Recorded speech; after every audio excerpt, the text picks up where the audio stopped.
Udumavu kwa katika tafsiri ya kawaida tu na nyepesi ni kwamba kudumaa maana yake ni kudumaa kwa maana ya akili. Tunaposema mtu amedumaa, maana yake amedumaa uwezo wa kuweza kutafsiri vitu, kuchanganua mambo, ndio maana ya udumavu. Na udumavu katika hali ya kawaida unatokea tangu mama anapochukua ujauzito, ndani ya siku zile 1000 tunazozisema kwenye watu wa afya. Zile siku 1000 huwa ndio siku muhimu sana kwa ukuaji kamili wa kiumbe chochote, hasa sisi binadamu. Mama anapochukua ujauzito anatakiwa awe na vinilishe vya kutosha kwa ajili ya mtoto kukua tumboni. Sasa ikitokea kama mama ana upungufu wa vinilishe vinavyohitajika kwa ajili ya ukuaji wa mtoto akiwa tumboni, huwa inapelekea mtoto anaanza kudumaa tangu akiwa tumboni. Na moja ya virutubishi ambavyo ni vya msingi kabisa kwa kipindi ambacho mama anachukua ujauzito ni hizi vitamini na madini. Kwa sababu kipindi cha utungaji wa mimba, sehemu kubwa ya kuumbwa kwa kiumbe vinavyofanya kazi ni vitamini na madini, ndio vinakuwa vinahusika kwenye uumbaji wa kiumbe.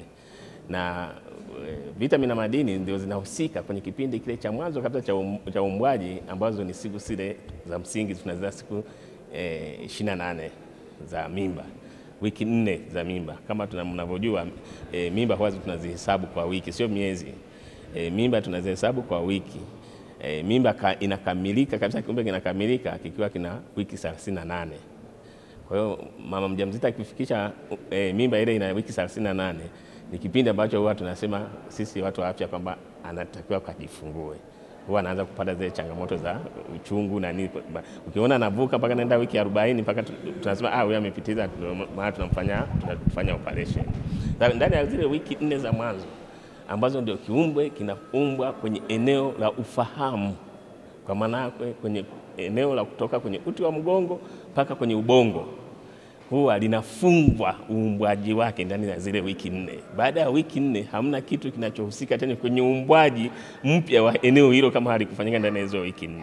Na ndio maana katika kipindi hicho sehemu kubwa inayohusika ni vitamini na madini alizonazo mama ambaye amechukua ujauzito. Kwa hiyo akiwa na upungufu wa vitamini na madini kwenye eneo hilo, litapelekea huyu mtoto sehemu ile ya ubongo, ambao madini joto ndio moja ya madini yanahusika kwenye uumbaji wa ubongo, utampelekea awe ubongo siku usijai kwenye kichwa unavyotakiwa.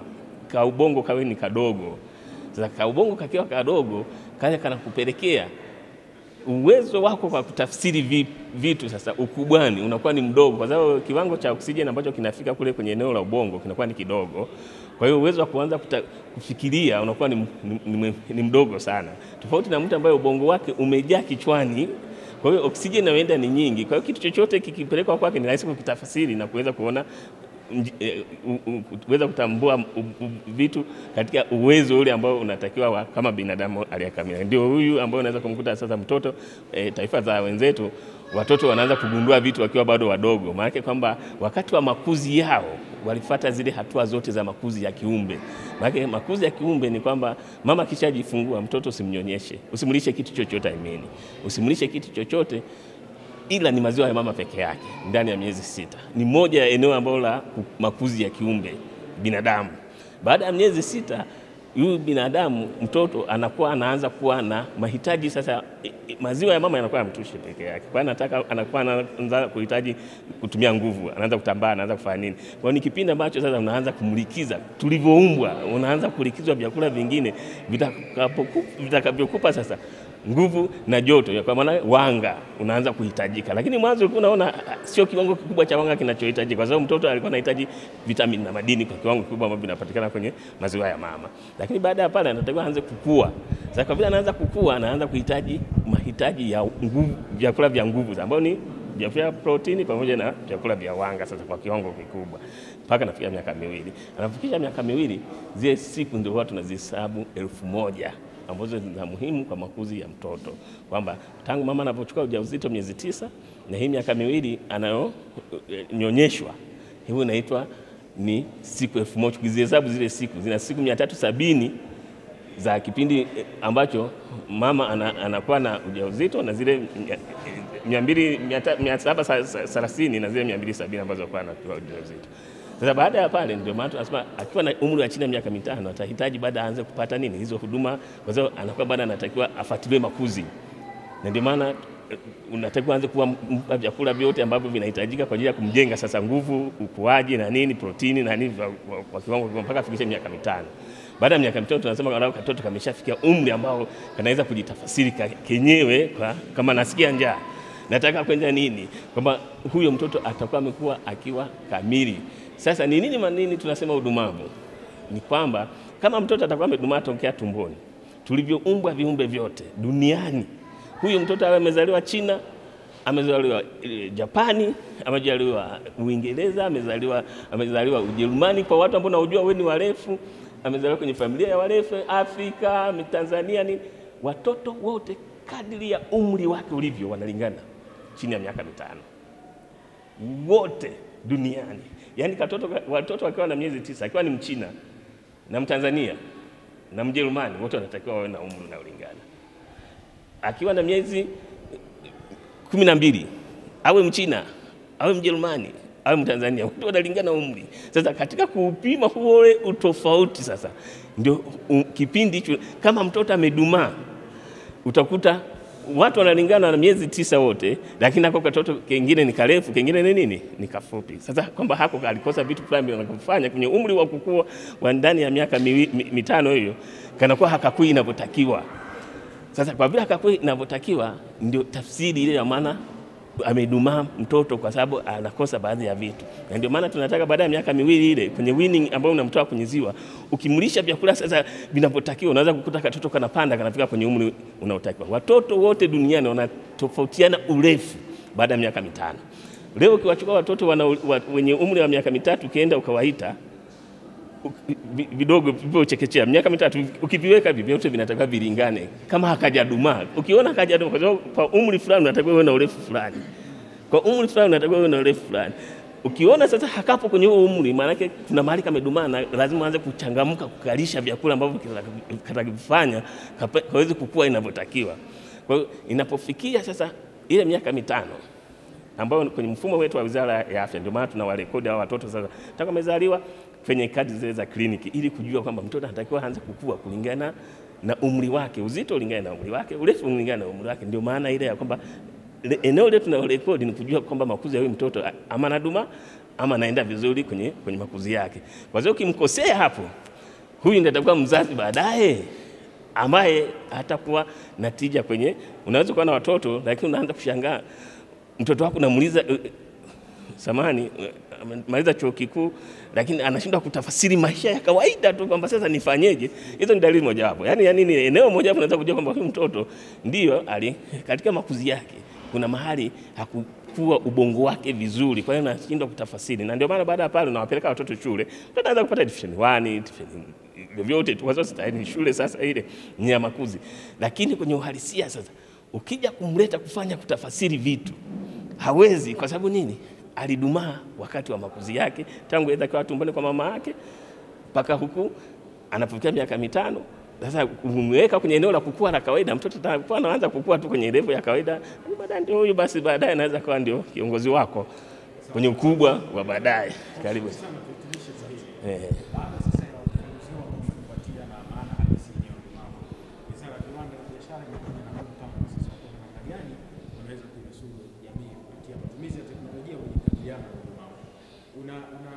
Unaiona tija na matokeo chanya kwa baadaye? Na niliweke vizuri kabisa kwamba hii program ni ya Wizara ya Afya. Hii program ni ya Wizara ya Afya. Wizara ya Viwanda kama nilivyosema mwanzo na kama nilivyotoa ufafanuzi kwamba yeye ni kwa sababu ana ile teknolojia sehemu unga unaozalishiwa mashine. Yaani ana mashine na na wasindikaji na na wafanyabiashara. Wale ni wafanyabiashara. Iwe ni mashine ya kawaida, iwe ni mashine kubwa, zote ni wafanya biashara. Ndio maana ya sehemu ya kwamba Wizara ya Viwanda na Biashara kwa sehemu hiyo kwenye hiyo program kama mdau mmoja wapo kwenye. Lakini program ni ya Wizara ya Afya na ni moja ya program katika kukabiliana na changamoto za hali duni za kilishe nchini, na hasa kwenye eneo la vitamini na madini ni moja ya changamoto ambayo serikali na face na inatumia gharama kubwa sana kwenye kukabiliana na changamoto hii.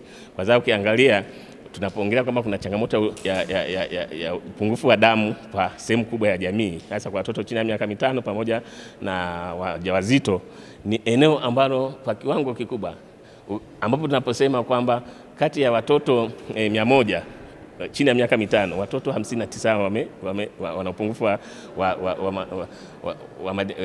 damu. Kati ya kina mama wajawazito 156 na upungufu wa damu. Hicho ni kiashiria ambacho sio kizuri. Kwa nini? Kwa taifa. Sio kizuri kwa taifa kwa maana kwamba unafikiria taifa la kesho litakuwa na aina gani ya nguvu kazi kama asilimia zaidi ya nusu ya wananchi wake watakuwa wana upungufu wa nini? Wa damu. Na tumeona moja ya athari ya upungufu wa damu ni mtu kutokuwa na uwezo wa kufanya kazi inapotakiwa, kwa sababu muda mwingi anakuwa anasinzia, anakosa yani ubongo unakuwa hupati ile oksijeni ya kutosha kufika kwenye nini? Damu kufika kwenye ubongo, na ile inamfanya muda mwingi anakuwa kama anasinzia. Sababu kuna taifa ambalo jamii kubwa ni watu wanakuwa wanasinzia. So unaliona ni namna gani kwenye uzalishaji ambao tunaongea kwamba nguvu kazi ya taifa ni vijana, na vijana sasa wengi ukute ni wenye changamoto, ambao maana yake unapokuwa na changamoto ya upungufu wa damu, muda mwingi unaweza kuwa ukipata malaria tunapelekwa kulazwa hospitali. Kwa hiyo na watu wengi ambao ni wagoigoi, wagonjwa ambao muda mwingi wana atendi hospitali. Sasa ndio hicho, kama serikali tumeona ili tuinusuru hali hiyo lazima tuanze kukinga ili kundi kubwa la jamii la Watanzania wasije kuingia kwenye eneo hili la kwamba wana upungufu wa damu kwa kiwango kikubwa, kwa lengo la Tanzania ya kesho. Sisi tunawapongeza sana kwa elimu nzuri ambayo umeitoa kwetu kuhusiana na masuala mazima ya lishe na mapambano dhidi ya udumavu kwenye mkoa wetu wa Njombe. Kimsingi sisi tumepokea kabisa teknolojia hii, inaonekana ni mwarobaini pia kwa ajili ya mapambano yetu ya udumavu kwenye mkoa. Na tutaomba sana kama Mheshimiwa Mkuu wa Mkoa alivyoelekeza kwamba halmashauri sasa zinapaswa kutenga bajeti kwa ajili ya kuwa na mashine kama hizi kwenye maeneo yetu. Unaweza usiwe nayo kwenye kila eneo, lakini ukaiweka kwenye kila shule, kwa sababu mashule yetu ya mkoa wa Njombe hakuna shule wasiopata chakula watoto. Shule za msingi wanaweza kuwa wanapata uji mzuri, wakawa wanapata chakula cha kutosha na kizuri chenye vinilishe ambavyo vinahitajika. Kwa sisi tunashukuru sana, lakini mtu wa Sanku, hebu simama, kwa sababu sio lazima tu iwe serikali, lakini pamoja na wadau wengine. Nitaomba baadaye, baada ya kikao hiki, tupate mawasiliano yake, lakini hata mtu wa Wizara ya Biashara na yeye tupate mawasiliano yake, kwa sababu kuelekea kwenye packaging ya chakula inahitaji pia kuwa umesajiliwa na umepata vibali vya kutosha. Kwa naamini ya kwamba tukiwapata hawa, lakini hata mtu wa afya unahitaji kuanzisha biashara yako ya kuprocess chakula, huyu anaweza akakupa the best formula, akakupa formula nzuri ambayo kai-apply kwa kusaidiana na wenzake wale, na maisha yakawa mazuri sana. Jamhuri ya Muungano wa Tanzania. Lakini kipekee kabisa ni washukuru timu nzima ya RS, kwa kweli wanapambana kuhusiana na masuala mazima ya lishe, MARAIMO, DMO wetu tulionao, afisa lishe wote tulionao. Kwa kweli tunajua wakifanya tathmini asivi inawezekana kawa tumeshuka sana kwa sababu ya vita tulionayo.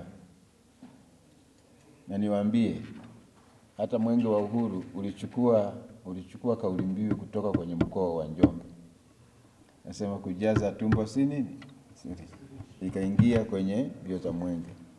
Kwa hiyo mambo yote yalianzia hapa, lakini kwa jitihada kubwa sana za Mheshimiwa Mkuu wa Mkoa wa Njombe, amerivalia njuga. na sisi wasaidizi wake tulioko chini tunapambana kwa pamoja kuhakikisha kwamba tunatokomeza na kupunguza udumavu kwenye wilaya zetu. Mpaka Januari mwaka 2026 ni lazima sasa kuongeza virutubishi kwenye unga mahindi, unga wa ngano, mafuta ya kula pamoja na chumvi. Kwa hiyo tumefika hapa mkoani Njombe kwa ajili ya kuwapitisha pia kwenye teknolojia. Hapo awali ilikuwa changamoto hasa kwa wasindikaji wadogo kuangalia kwenye unga wa mahindi. Teknolojia kulikuwa hakuna. Lakini sasa hivi kama nchi tumeshajihakikisha sasa teknolojia zipo, zinapatikana. Tena zinapatikana kwa bei rahisi kabisa. Wenzetu pamoja hawa Sanku, lakini pia kuna SIDO wanatengeneza teknolojia hizi. Lakini pia virutubishi. Watu kwa wanasema virutubishi tunatoa nje, lakini sasa hivi tuna kiwanda sisi hapa nchini. Kimezinduliwa mwaka jana na Mheshimiwa Waziri Mkuu, kiko pale Dar es Salaam. Kwa hiyo sasa hivi tuna uhakika wa virutubishi na uhakika wa teknolojia. Kwa hiyo hatuna sababu tena ya kuongeza virutubishi kwenye chakula, kwa sababu kama nchi tuna changamoto masuala ya kilishe kwenye upungufu wa madini na vitamini. Na hasa katika mkoa wa Njombe sasa hivi kuna 40% watoto chini ya miaka 5 wamedumaa. Maanake nini sasa? Teknolojia hizi na virutubishi hivi vinaenda kujibu changamoto zile za kilishe katika mkoa wa Njombe.